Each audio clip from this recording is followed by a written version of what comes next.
আজকের ভিডিওতে আলোচনা করব বই পড়ার উপকারিতা নিয়ে। যে বই পড়লে আমাদের কি কি লাভ হয় বা বই পড়লে আমাদের কি কি উপকারিতা হয়।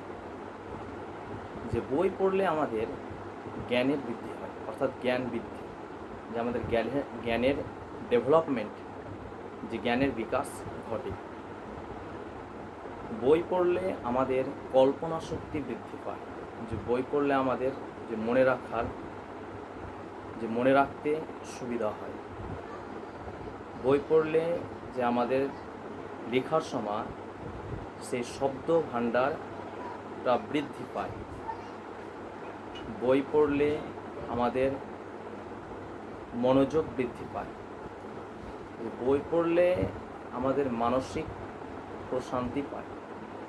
যে কোনো সময় হয়তো আমাদের ভালো লাগছে না, হয়তো এমনি বসে আছি, তখন আমরা যে কোনো বই, সে পড়াশোনার বই হতে পারে বা গল্পের বই পড়ে আমরা মানসিকভাবে শান্তি পাই।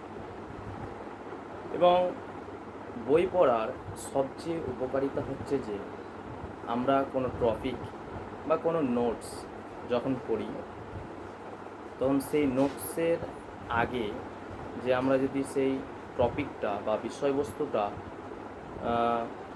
যদি বই পড়ে নিতে পারি, তাহলে আমাদের যে লেখার ক্ষেত্রে বা যে আমাদের ব্যাখ্যা করার ক্ষেত্রে সেটি খুব ভালোভাবে উপস্থাপনা করতে পারি। যে কোনো নোটস আমরা হয়তো মুখস্থ করে বলে দিতে পারি বা লিখে নিতে পারি, কিন্তু সেটা আমাদের খুব বেশি দিন মনে থাকে না। কিন্তু সেই বিষয়টি আমরা যদি বই পড়ে নিতে পারি এবং বইয়ের মাধ্যমে ভালো করে যে বুঝে পড়াশোনা করতে পারি, তবে সেই বিষয়টি অত্যন্ত ভালোভাবে মনে থাকে। তো বই একটি গুরুত্বপূর্ণ বিষয়। তো বই পড়াশোনার সাথে সাথে আমরাকে বইটা পড়তে হবে। জয় হিন্দ।